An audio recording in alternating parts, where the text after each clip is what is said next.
এই যে এত অবহেলা, এত লাঞ্ছনা, এত অপমানিত, এসবের জন্য দায়ী কে? এসবের জন্য দায়ী তো আমরা নিজেরাই। আমরা নিজেদের দামটাকে এতটাই নামিয়ে ফেলি অন্যের কাছে, এটা ভেবে যে সেই মানুষটা হয়তো আমাকে আরও অনেক ভালোবাসবে, আমাকে আরও অনেক কাছে টেনে নেবে, আমাকে হয়তো আরও নিজের করে নেবে।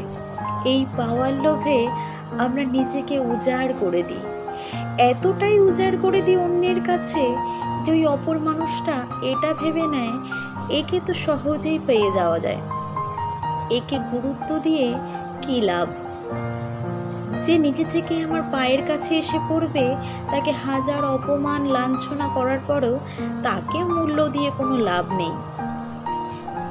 তুমি নিজে থেকে যার পায়ের কাছে এসে পড়ছো, সে কখনোই হাত ধরে তোমাকে তুলে দেবে না, বরং পা দিয়ে ঠেলে দেবে।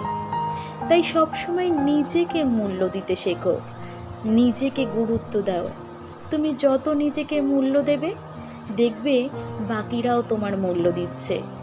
তুমি নিজেকে কত ভালোবাসবে, বাকিরাও তোমাকে অনায়াসে ভালোবাসবে।